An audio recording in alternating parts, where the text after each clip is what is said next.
Audiolibros en 15 minutos. Suscríbete al canal y explora un nuevo libro cada día. La mayoría de las diferencias conductuales de género no son biológicas, están determinadas por las expectativas sociales. Nadie pretende ser un mal padre, pero algunos de ellos pueden ser terriblemente obstinados a la hora de reforzar los estereotipos de género. Es común que un padre diga: «Oh, Sally es toda una niña». Un día, un chico intentó que jugara con una figura de acción, y ella simplemente se puso un vestido y se la metió en la cama. Lo que muchos padres no entienden es que un niño puede adoptar ciertos comportamientos estereotipados, pero que esto no significa que esté determinado biológicamente a comportarse de esta manera. Ya sea que los padres quieran admitirlo o no, la mayoría de los rasgos cognitivos y conductuales no son biológicos ni están relacionados con el género en absoluto. De hecho, no hay tal cosa como un cerebro masculino o un cerebro femenino. En noviembre de 2015, un artículo de la revista Science explicaba cómo los neurocientíficos determinaron que todos los cerebros son únicos y, por lo tanto, no se pueden clasificar por género. Así que, si un chico no quiere ponerse un suéter rosa, no es por motivos biológicos. Lo más probable es que cualquier diferencia de género reconocible sea el resultado de las expectativas sociales. En su libro Delusions of Gender, la psicóloga Cordelia Fine señala un estudio del año 2000 que muestra cuán sesgada está la sociedad con respecto al género. En el estudio, se pidió a las madres que examinaran una pasarela inclinada que tenía un nivel ajustable para ver qué tan empinada podía ser. Su tarea consistía en juzgar la pendiente y tratar de determinar si su niño de 11 meses podía treparla con éxito. Los resultados mostraron que las madres subestimaron constantemente la capacidad de las niñas para subir con éxito pendientes bastante empinadas. Por el contrario, las madres sobreestimaban habitualmente la capacidad de los niños, esperando que pudieran subir pendientes que a menudo resultaban demasiado empinadas. Con sesgos de género como estos en la sociedad, ¿no es de extrañar que los hombres y las mujeres crezcan y tengan personalidades diferentes? El estricto código de vestimenta para los niños se impone mediante una cultura de intimidación. He aquí algo para pensar: las mujeres se han sentido cómodas con pantalones durante aproximadamente un siglo, pero sigue siendo generalmente inaceptable que los hombres usen una falda o un vestido. ¿Por qué es eso? De hecho, la ropa que deben llevar los niños está estrictamente reglamentada. Cuando Webb tenía 10 años, se produjo una crisis dramática cuando su tía True intentó darle los calcetines equivocados antes de un partido de fútbol. Eran calcetines de niña, ¿te imaginas? El joven Webb se quedó atónito de que su tía no pudiera notar la diferencia. Angustiado, Webb trató de explicar que, en primer lugar, claramente eran demasiado largas y, en segundo lugar, tenían un patrón impreso en ellas. ¿No sabía que los únicos calcetines aceptables en un patio de recreo son los blancos lisos con, como máximo, una o dos rayas negras en la parte superior? Efectivamente, el pobre Webb fue ridiculizado sin piedad tan pronto como su compañero de juegos, Matthew Teggis, vio los calcetines. Comenzó a reírse, a señalar y a llamar niña a Webb. Inmediatamente, los otros niños se reunieron y se unieron a la diversión. Dado que el estricto código de vestimenta masculino se impone a una edad temprana mediante un terrible acoso, la mayoría de los niños aprenden a defenderse rápida y decididamente en tales situaciones. Webb no fue la excepción. Inmediatamente respondió a las burlas de Matthew sugiriendo que probablemente le gustarían más los calcetines si estuvieran cubiertos de porquería. Este fue un comentario bastante cortante, ya que hacía referencia a un incidente especialmente embarazoso para Matthew. Una vez, durante la clase, Matthew tuvo que ir al baño, y la maestra lo dejó salir con la condición de que regresara en 20 segundos. Matthew, sabiendo que el profesor estaba de mal humor, se tomó los 20 segundos demasiado en serio, interrumpió su trabajo en la habitación del chico y regresó con un poco de ese asunto en los pantalones. Fue un golpe maestro de la política del patio de recreo por parte de Webb. Desvió el ataque sobre sus calcetines, y logró centrar la atención de todos en el inolvidable día en que Matthew tenía los pantalones sucios. Pero nada de esto habría sido necesario si no hubiera sido por los inútiles estereotipos de género de la sociedad. Los absurdos estereotipos de género de la gente no resisten el escrutinio. Puede parecer ridículo, pero muchas mujeres embarazadas todavía tienen que lidiar con personas que asumen que se están preparando para dejar su carrera ahora que tienen un bebé en camino. Y todavía hay quienes miran con asombro cuando ven a un hombre en una cafetería cuidando a su niño pequeño. Por lo tanto, se puede decir con seguridad que la gente sigue creyendo estereotipos absurdos sobre el género. Lo absurdo de estas creencias se hace especialmente evidente cuando las comparas con conceptos erróneos previamente generalizados sobre la raza y la religión. Por ejemplo, no es raro escuchar a la gente decir cosas como, Mark es como todos los niños, nunca puede sentarse en silencio. Y, claro, los niños pueden aprender a disfrutar de la lectura, pero esto no ocurre de forma natural. ¿O qué tal? Lo mejor de los hombres es que son tan directos y sencillos, no tienen ninguna de esas emociones complicadas con las que lidiar. Ahora, en lugar de hombres, imagine si alguien dijera estas mismas cosas sobre los musulmanes o los asiáticos. Probablemente lo considerarías inaceptable, y así es como debe considerarse, sin importar a quién se estereotipe. Cualquiera que conozca la naturaleza humana sabe que generalizaciones como estas son simplemente incorrectas. Por ejemplo, el hermano de Webb, Mark, es un hombre que se parece mucho a lo que la sociedad espera que sean los hombres, es padre, entrena a un equipo de fútbol masculino local, conduce un Audi y es gerente de una empresa agrícola. En la escuela, estaba dispuesto a ponerse duro, e incluso violento, para asegurarse de que lo respetaran. Sin embargo, Webb recuerda que Mark también era muy amable, el tipo de persona que se tomaría el tiempo para enseñarle a su hermano menor a cantar y silbar. Mark también cuidaba a su hermano las noches en que su madre estaba ocupada. Y una noche, incluso le dio un beso de buenas noches a Webb, en su boca. Así que no crea en el ridículo estereotipo social que dice que los hombres no tienen un lado emocional, afectuoso y afectuoso. Porque sin duda lo hacen. Se espera que los niños disfruten de interacciones físicas duras, no de actividades intelectuales. Hay expectativas muy particulares, y a menudo divertidísimas, sobre el comportamiento masculino. Se espera que se jacten, que tengan ojos de acero, que se enfrenten al mundo con una cara de póker arrogante, y se espera especialmente que hagan estas cosas cuando conocen y tratan con otros hombres. Incluso desde la infancia, existe una manera prescrita y ruda en la que se espera que los niños interactúen. Webb creció en la Inglaterra rural, con dos hermanos mayores. A veces, cuando Webb estaba sentado a la mesa de la cocina, su hermano Andrew caminaba detrás de él y empujaba la cabeza. A veces era solo un empujoncito. Otras veces era lo suficientemente fuerte como para meter la cabeza de Webb en su tazón de cereal.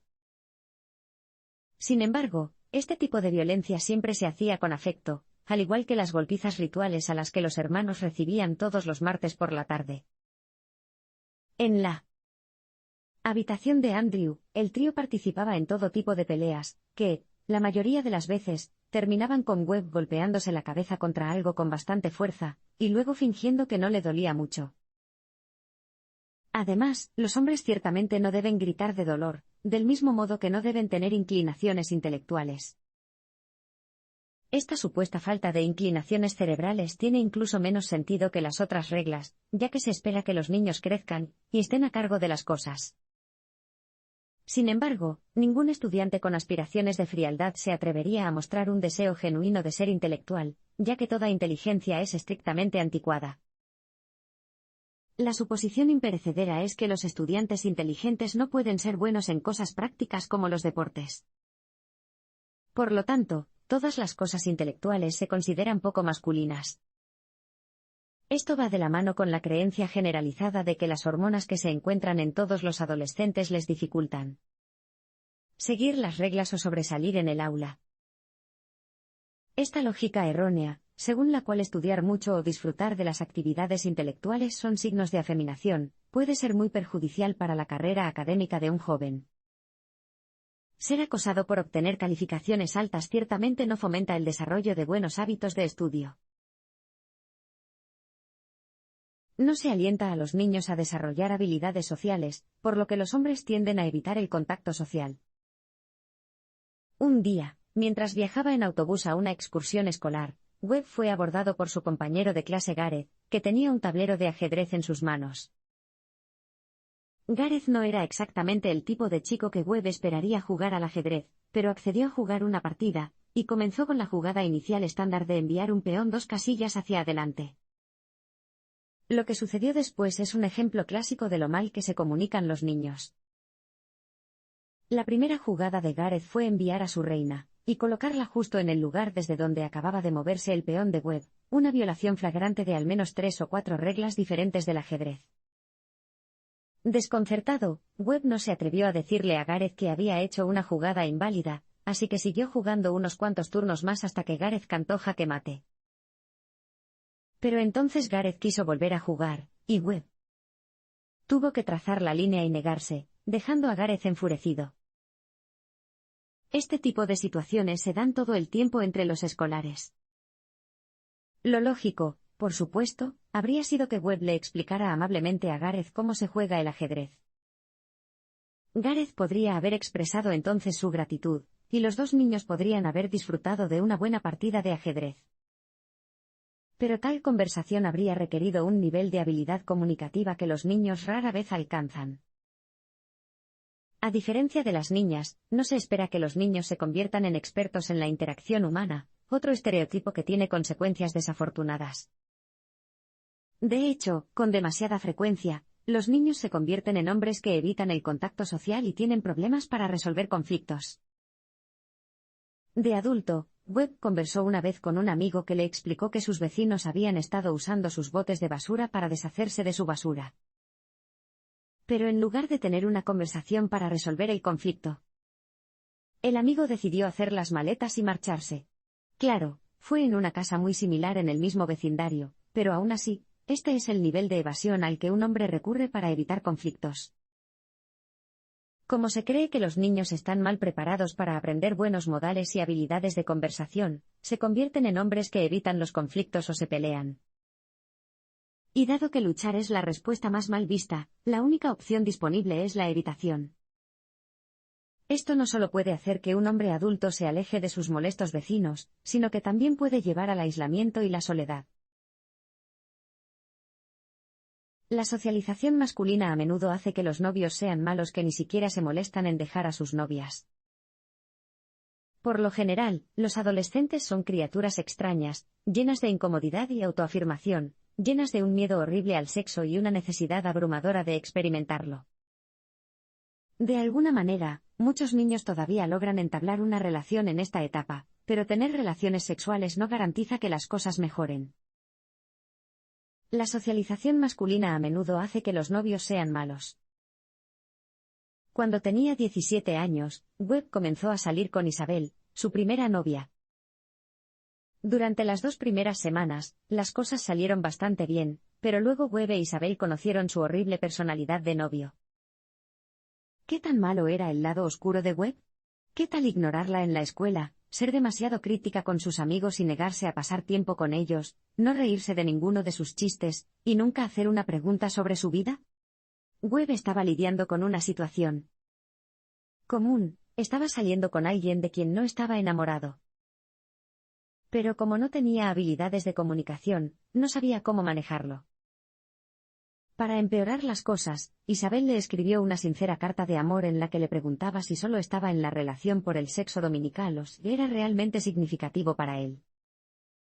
Una persona emocionalmente inteligente vería esto como una oportunidad para ser honesta y romper cortésmente. Pero, en vez de eso, el autor respondió con una carta de amor propia e Isabel le creyó.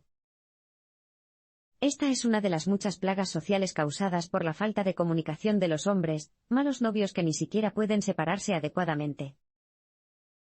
En este escenario, dejar a Isabel nunca fue una opción, porque eso requería un nivel de tacto, valentía y voluntad para renunciar al sexo que Webb no tenía. Así que, en vez de eso, Webb quería que Isabel rompiera con él. De esta manera, no tuvo que averiguar cómo hacer que la relación funcionara ni abandonar el sexo regular, mientras insistía en hacer todo a su manera. Así que Webb esperó a que Isabel se hartara de su negativa a tener conversaciones productivas, o a involucrarse en algo más allá del sexo, y finalmente lo dejó.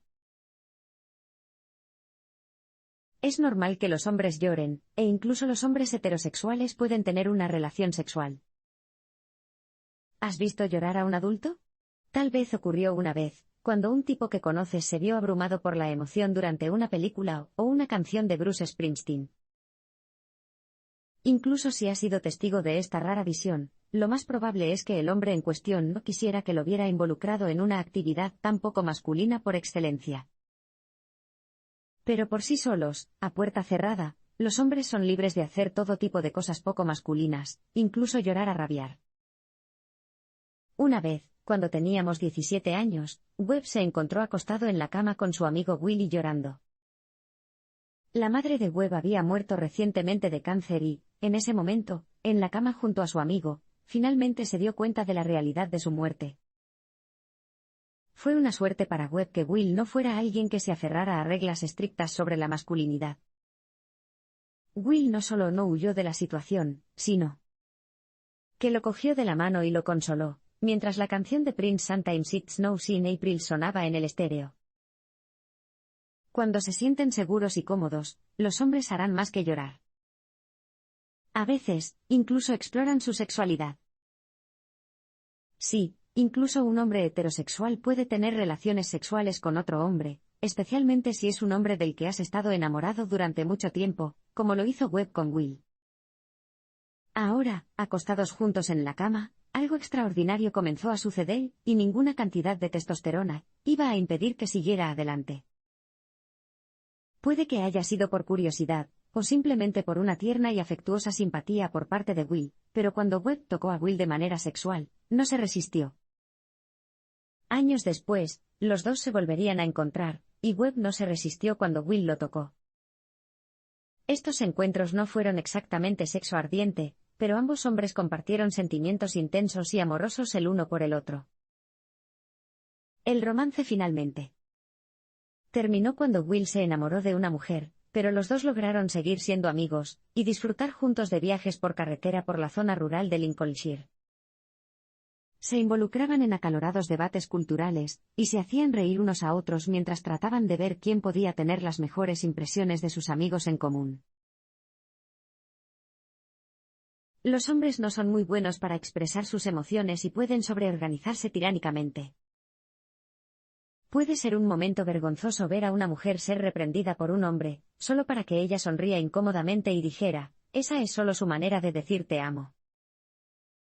Sin embargo, hay algo de verdad en este escenario estereotipado, ya que es otro ejemplo de lo malos que son los hombres para comunicar sus emociones. Tras la muerte de su madre, Webb decidió quedarse en casa de su padre por un tiempo, lo que significó separarse de su padrastro, Derek, y su hermana menor, Annabeth. Esta decisión entristeció a Derek porque iba a extrañar tener a Webb cerca, pero en lugar de explicar sus sentimientos, hizo que Webb se sintiera culpable al decir que Anna se sentiría sola sin él. Pero lo peor fue que dijo que la madre de Webb hubiera querido que Webb se quedara en casa. Este sentimiento de culpa solo enfureció al autor y, desde luego, no lo hizo cambiar su plan de mudarse con su padre biológico. Pero cuando salía por la puerta, Webb captó la genuina tristeza en la voz de Derek cuando dijo, «Te echaremos de menos». Por supuesto, Webb debería haber sabido que, al pasar de un padre a otro, seguiría lidiando con las tensas comunicaciones de dos hombres que intentan mantener una conversación. En el caso de su padre biológico, Webb se enfrentó a un tipo diferente de hombre, uno que estaba obsesivamente organizado. A medida que crecía, la inquietud de su padre creció hasta niveles alarmantes, había un sinfín de tareas del hogar que realizar, como hacer que las botellas de leche vacías estuvieran impecables antes de que el lechero pudiera ponerlas fuera de la puerta. E inmediatamente después de cada baño, había que fregar la bañera. Esto era solo la punta del iceberg, y la presión de toda esta inquietud llevó a que sus interacciones a menudo terminaran en la honrosa tradición conocida por muchos hombres, palabras airadas y puertas cerradas de un portazo. Después de mudarse de la casa de su padre y comenzar a asistir a la Universidad de Cambridge, Webb se convirtió en el actor y comediante que conocemos hoy.